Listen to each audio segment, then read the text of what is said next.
All right. So part two. Yeah, yeah. So, if you don't mind, I just wanted to finish that one point Go for it. before we Go get it. for it. Go for it before Yeah, yeah. I So, continue roasting my fucking team. just telling the dogs to stop. Yeah. So, I agree with you. I think it's really, really, really tough to know whether or not an individual is a leader Yeah. because you don't know what they're saying in the room. Like, Yeah. I couldn't agree more.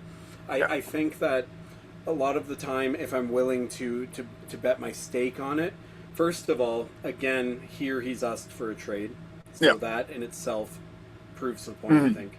But I think at the end of the season, he was playing injured, and Yes. he was playing through it, and like that Yeah. shows like the resolve of a very very strong person. I That's leadership yeah. qualities, of course, Oh, but absolutely. I think what it comes down to is like this team doesn't look like it is cohesive. It doesn't look like they have like rapport is a word we've used today a couple times. Like it doesn't look like they have that like playful jive between themselves. It just It looks like they're a bunch of dudes showing up yeah. for a business meeting, and Yeah. They throw in the jersey and then they go out, right? yeah, Yeah. yeah, and that's what it feels like, and I Yeah. think that like every great team, you just see these guys care about each other. Like I like what Vegas has said about Marner during this whole Yeah. playoff process and how they've lifted him up, and I like the way that Torts has coached him, and I like the way they talk about each other, and I see them laughing on the bench and hitting each other and doing stupid things. Part Earlier of in the me. season, Oh, they go were ahead. earlier in the Yeah. season they all shunned Aiden Hill as they walked right by him.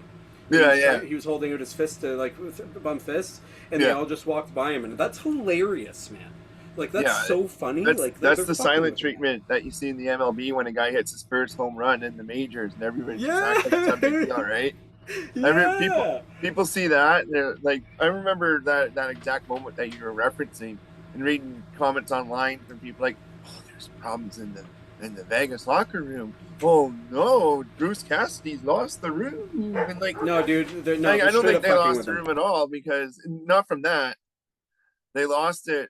You know, Bruce can be a bit of a hard ass, and I think he's really only good for about 2 or 3 years. But those two I or agree. three I years agree. Yeah. before the message starts to get stale a little bit, like his teams are very good.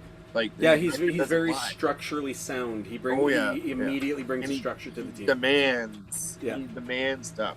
But Good yeah, point on like the 2 or 3 years though. Like yeah, I think we've been proving that every year now. Like yeah, he stays there exactly. for a few years and then he's gone.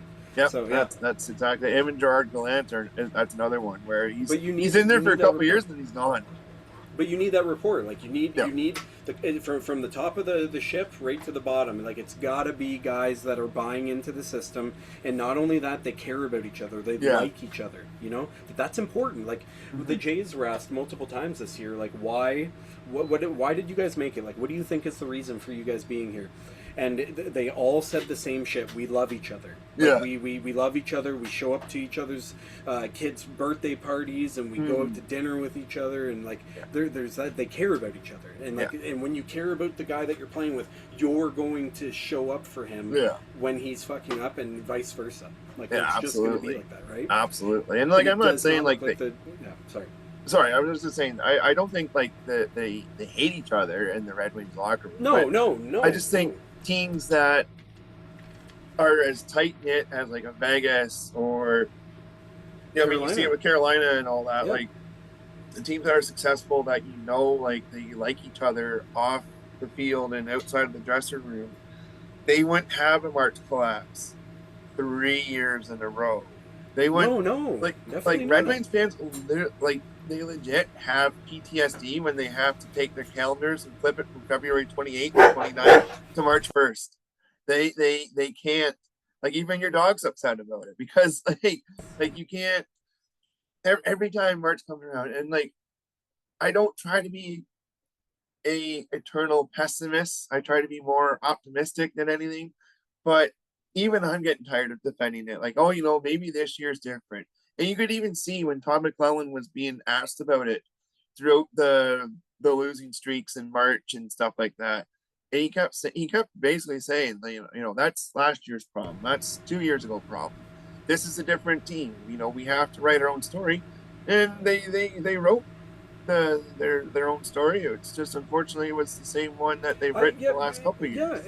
and I like the words from Todd McClellan. I do, but at the same time, Yeah, like you're missing those like those what's a good way to put this? Those color characters, you know, yeah, those people that add nuance to the team who reek of personality. Like look at Lawton. Like I yeah. loved Lawton when he was part of the Leafs. I think he was Scotty under Lots, yeah, he was yeah, good. I Yeah, think he was underutilized, but there's not a single player on that team that will tell you that they didn't love that guy. you know And what's unfortunate? you hear them all just whipping him when he's around, and he's making fun of himself and Yeah, joking about him. Like that's a color character, man. Like it's you important. know, you know what's really unfortunate for Scotty Lawton though. What's that? His name is continuously going to get dragged through the mud by Leaf fans because of the trade that the Leafs made to acquire him, and then the trade that they made when they sent him out. And it's not his fault. He didn't go to the Leafs like, oh, trade a first round pick for me and then end up flipping me for a conditional third that turns into a second. Yeah, yeah, But yeah. like his name, you hear the story all the time about how they traded the draft pick that ended up being Scott Niedermayer for I think it was Tom Curvers back in the day with the Devils, and then they traded the draft pick to the Islanders that ended up being Roberto Luongo for Matthew Schneider and Wendell Clark coming back. Seth Um, Jarvis. yeah, Seth yeah, the Jarvis Seth would have been Jarvis ours. to get rid of Pat. I mean, if that's Sorry, man. if Give me 2 seconds. I'm gonna yeah, close the windows because yeah, they're yeah.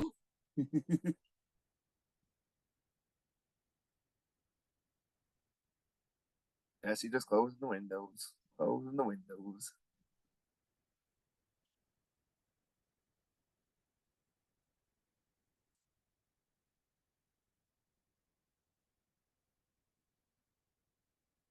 Sorry about that, bro. Oh, that's all good, There's man. so we're on a lakeside resort, and so there's a bunch of cottages and a bunch of eco cabins, and so it's really Thoughts? really busy all the time. Oh, And no doubt.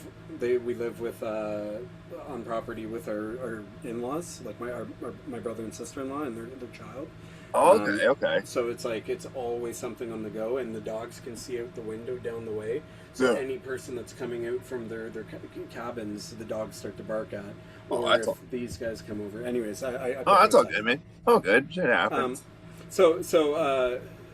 again, like when it comes to that kind of stuff, when we're trading away picks to try and to shore up, and like I get the notion, I get the idea, Mhm. but like you better be fucking sure that you're gonna pull it off. Like and who's to say? Like the Leafs ran into the Florida Panthers, dude. Like Yeah. who's beating that team? Who's beating? So like if they don't run into the Florida Panthers there, like let's say Yeah. Florida's not even there. Like does Toronto not win the cup that year? Like who's taking either of those teams? It went to 7, and Florida just ran I them don't into the I ground. don't know how they would have done against Carolina. I think Carolina last year in the conference finals would have given them a tough test. I But I mean that could have been an even series for sure. But pending injuries. Like if both teams are healthy and the Leafs get past the Florida Panthers, then no, like there's nothing that says they can't get past the Carolina Hurricanes. What was the series final? And was it a sweep? in the conference finals, Florida, Carolina, it was 5, but it was almost like a sweep because I think Florida was up 3-0. Carolina won game 4, and then I think Florida beat the wheels off them in game 5. So, And Florida did what they did to Carolina, then you know that you're in a similar. Like I was blown away with the Leafs for the, like so much of that series. Like we took the lead out of the gate.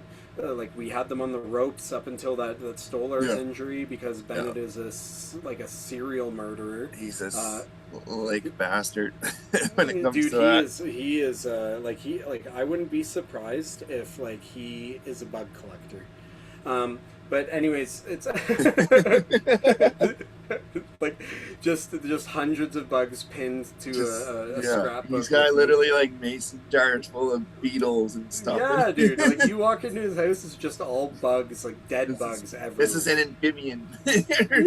Yeah, like dead everything, like stag heads on the wall, everything. You'd walk in there, you're like, dude, like He's got like a you're shelf an of inch. like different like animals' eyeballs on it. Yeah, dude. Like, and I wouldn't be surprised. But anyways, like, if the Leafs get past that round, Yeah, like, I don't think anything's stopping them. I don't. I it's know tough to Edmonton say. wasn't stopping us. Like, but the Carolina series would have been good either way. The point of making those, like, going all the way back to like picking up Lot and picking up Carlo, Yeah, like making those trades. Like, if you character win the moves. cup, they're good trades. Yeah. If you lose, then you're a fucking idiot.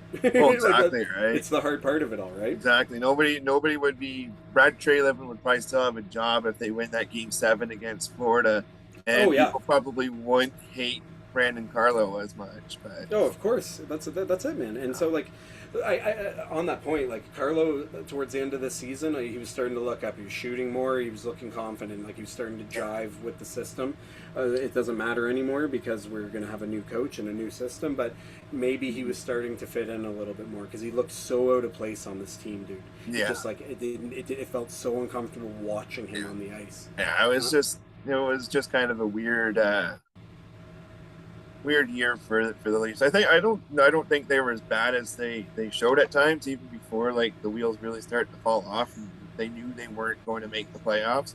But I don't think they were going to be as good as they were the year before, right? No, But no. You lose Tanev, you lose Tanev, and then you lose a right wing Selke finalist, like a perennial Selke yeah, finalist. Like right wings don't get that voting, man. no, Like it's all no, centers. he's not So he's like, not a Yuri Lettinen, that's for sure. But like that's he's like the only exception.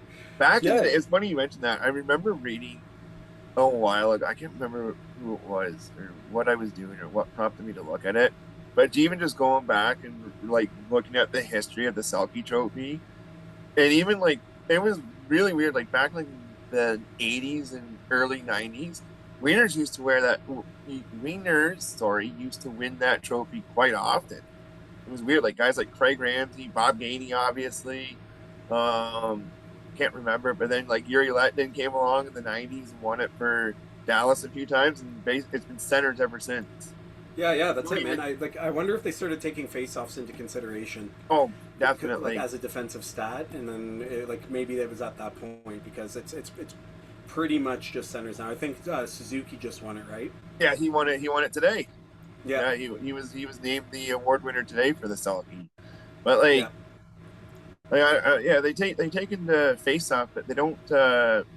They factored penalty killing as well, which is kind of shitty because I think if you just focused on like 200-foot games without penalty killing, which I know kind of sounds silly because penalty killing is a big part of defensive hockey, but I think if they just looked at that, like Sidney Crosby's got to win one at some point, and he hasn't. I think the Yeah. best Oh, players I do. could. That's a great point, man. That's actually a really, really, really great point because, Yeah. like, at the end of the day, I'm old school. Like, I always hear Don Cherry's voice in my head. It's just like you All don't right. have your star players on the penalty kill, and Yeah. he's punching the desk over and He's over again. punching the desk or hitting Yeah. Rob McLean in the head with an elbow Yeah, pad or yeah. something Oh, I like miss that. that, dude. I miss that so much. I miss Oh him putting man, Ron McLean in this place. It was so enjoyable. great, great, great. When It's you so get enjoyable.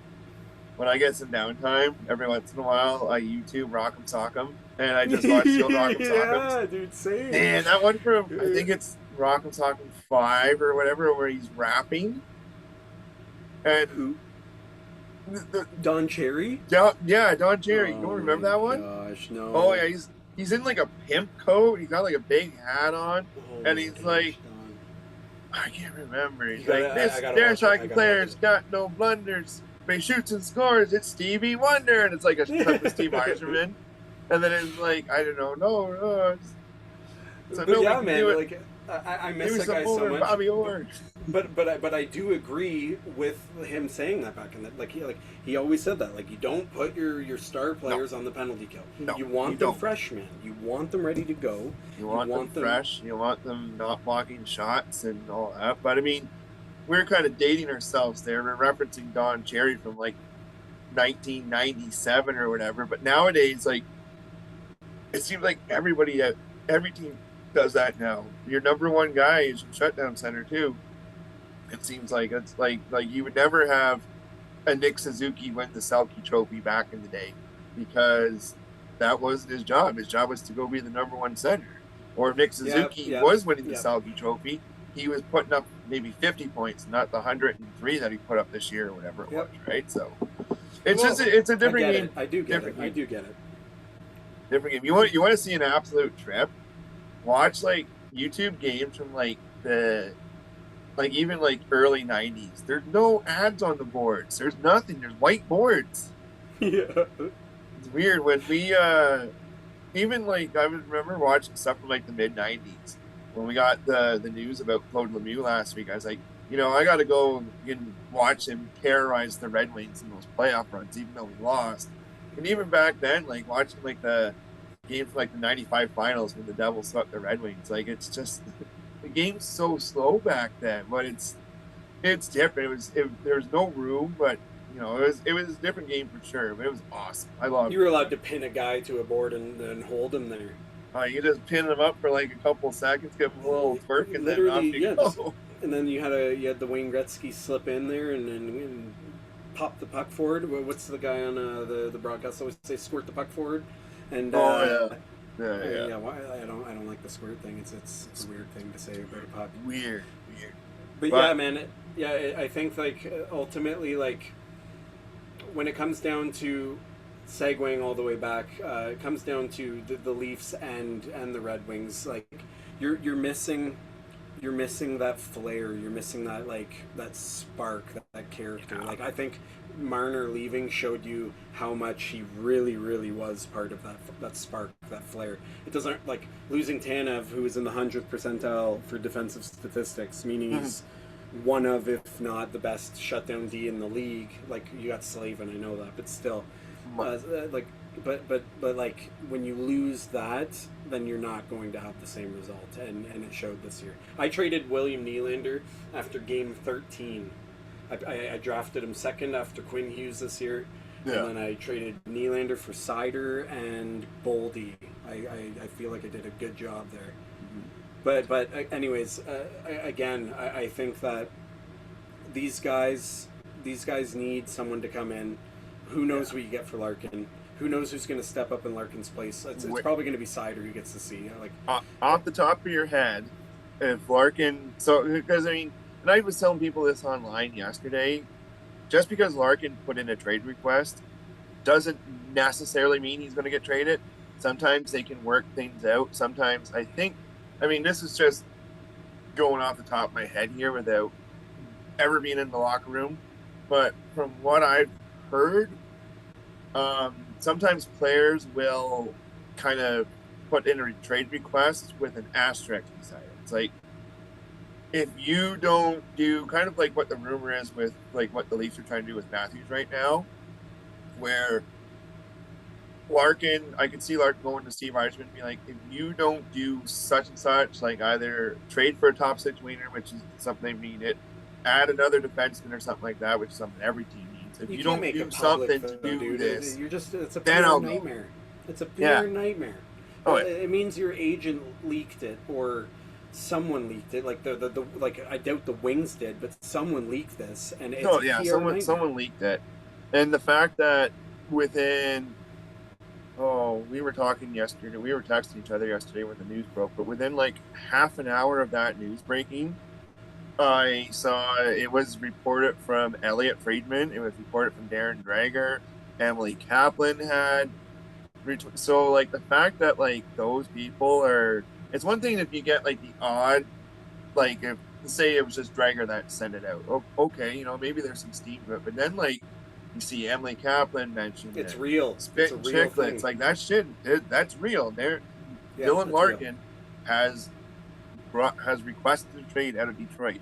So, and people are people seem to be divided right now, saying, "Oh, it's Steve Yzerman's fault because he's been here for he came back 7 years ago. They haven't been to playoffs. He hasn't done enough. Blah blah blah." And then there's people that are blaming Dylan Larkin, saying, "You're the captain. You've been in charge. You've been in charge of the locker room, blah blah, for like the last 3 years when we've had these collapses in March. It's your fault." It's both their faults. Let's be clear. I don't think it's strictly Dylan Larkin's fault, and I don't think it's strictly Steve Yzerman's fault. It's both of their faults because, like, sure, Steve Yzerman, and I can't remember. I think it was the trade deadline of 2025 when Larkin was asked at the end of season media availability, oh, why'd you guys collapse down the stretch again? And he basically said, well, we were down in the dumps. There he is being down again. We were down in the dumps because, Steve, or well, he didn't say Steve directly, but he said management, which would be Steve in this situation, didn't bring in reinforcements, didn't bring in, and Heisman's response was, it's not my job to motivate you guys to be better. It's your job in the locker room to do that. And then he's like, Montreal and St. Louis, they didn't make any trades at the trade deadline, and they got into the playoffs. Why did they not need a trade? And why did you need a trade? So I just think another point against him, dude. Yeah. Another point against him because I Yeah. agree with Yzerman on that one. Yeah, I just do. Again, I don't mean to compare, but I'm going to compare if that makes sense. You would never hear that from even going back to the last three captains before Dylan Larkin for the Reds. You wouldn't hear Henrik Zetterberg say that. No. You wouldn't hear Nicholas Lidstrom say that. No. You wouldn't hear Steve Eisman say that. Now, No. I've had people online say, well, those guys were captaining teams that were well in the playoffs. True, with the exception of Zetterberg, the last couple of years he was around. Was it not for a reason, though? Pardon me? Was it not for a reason, though? Like that they were in the playoffs because of cohesiveness of that leadership. The playoffs, yeah. Yeah. And bottom line is they were just better teams back then. Yeah. Things, the Red Wings aren't really that good of a team now. I think they're a playoff team, but I don't think, if they made the playoffs this year, or last year, or the year before, probably one and done, probably first round, but, they'd get in at least. Where, those guys back then, they were going on cup runs. They had, the X beside their name for clinching a playoff spot before March 1st. So they could go on a bender in March and drop games and still make the playoffs, where these guys don't. Yeah. They're fringe bubble teams to begin with, and then I know it's a whole team thing. I really do. Yeah. But all of these teams that are winning, all of these teams that are showing up, what are their captains doing? They're there. They're showing up in the biggest moments. Look at Stahl last night, dude. Stahl tips in the game-tying goal. Jordy you know Stahl. What I mean? Yeah. The captain is the captain for a reason, and they're captaining the ship. Simple as that. What about that record that Jordan Stahl set the other day? Did you hear that? No. He broke the record for the longest gap between Stanley Cup final goals. Because he scored in game one as well, right? So he scored in game one against Vegas, and then I think it was game 3 or 4 in the 2009 finals against Detroit when he was with Pittsburgh, when he scored his last goal. So it was he set the record for biggest gap between Stanley Cup finals goals, 17 years. And the funny thing is, the guy who record he broke was Eric Stahl's, his brother. Oh my gosh, dude! I keep forgetting that treasure family. I keep forgetting that Eric Stahl played on that Panthers team that lost to Vegas a few years ago. Eric and Mark Stahl were on that team. Yep. So weird because I knew he played Carolina obviously, and then he played with Minnesota for a bit. But I was looking at his hockey reference. I forgot he went to the Rangers for a minute. He went to the Rangers. Yeah, well, that's where he left Carolina. He went from Carolina, and where do you want to go? And he's like, I'll go to New York and play with Mark, because Mark was still on the team. Yeah. So he went and played with his brother, and then he went. Well, then he did that, and he signed in Minnesota, and then he went. I remember that. He went to Buffalo. I forgot he was in Buffalo. I forgot that. Well, he was, and not only that, he was on Buffalo during the COVID bubble. So I don't know if it was when the league first shut down or when they had the short season in 21. But he was in Buffalo then. And then he ended up going to the Habs. He was on the Habs team that. I remember that. Yeah, of course I remember that. But I didn't remember Buffalo. Man, that's another thing we could talk about too. One of these episodes too is the surgence of Buffalo and how amazing they turned out to be. What a weird year for hockey. It was so we weird, were talking Buffalo. Not only did we talk about it would have been weird if Buffalo snuck in on like the last day of the year and like finished 1 point above the team that missed the playoffs. But they just kicked Dude. the But absolute shit out of everybody going down the stretch. After like December, they were unstoppable. yeah, dude, like Bowen Byram, Owen Power, and some guy, like I know he gets a lot of credit, but I don't think he gets enough. Is Rasmus Dahlin. Like, Dolly, dude, what a like, piece of shit that guy has to be, eh?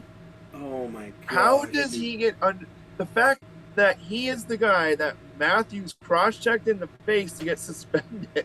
How the hell do you piss off Austin Matthews, the guy? And like I know, especially non-Leaf fans have their opinion about, and even Leaf fans have their opinion about him. They How do see you they piss see off they see the Austin guy Matthews? walking around with his little Ron Jeremy mustache and his purse or whatever, satchel, whatever the fuck you want to call it.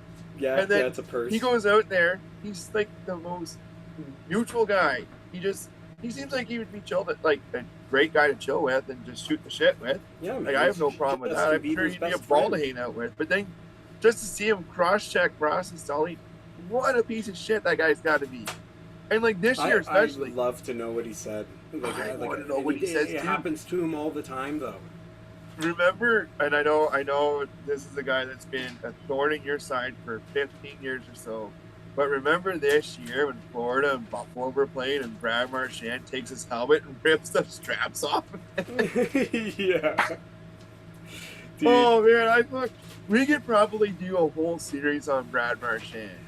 But Dude, like the, that, the villain arc of Brad Marchand. love him or hate him, I love him. love him or I hate love him. him. That's an all-time move right here. I love him, dude. He's a treasure to the NHL. Oh, yeah. I will remember him for my whole life. My mom and girlfriend, they get along great, but they have like this like kind of like just ongoing joke because my mom's a big Bruins fan, and Paige like just can't stand Brad Marchand from all the years of tormenting the Leafs that he's done. So they just go at it every once in a while. I was like, I hope Brad retires, or I hope Brad gets traded to an awful team. And Mom's like, no. And like, oh, just when that happened, I was like, Mom, what'd you think of this? And she's like, what? I'm like, did you hear what happened to Buffalo today? She's like, what are you talking about? I'm like, Brad Marchand got into a little scuffle, and he took the straps. It's like, what are you talking about? So I sent her the video. And she's like, oh my god. It's like every, not so much now, but every once in a while, especially back like in his heyday when he's constantly getting in shit, it seemed like he would always find ways to piss off his opponents, and they were always. Remember when he licked Leo Komarov's face? When he, how can I forget that, man?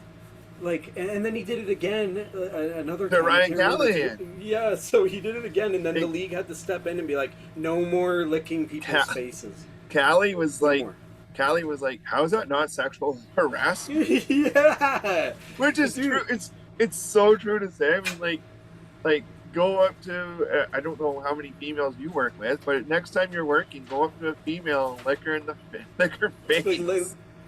Just it's I never thought about it, but it's so true. I was like, oh my god, he's sexually harassed.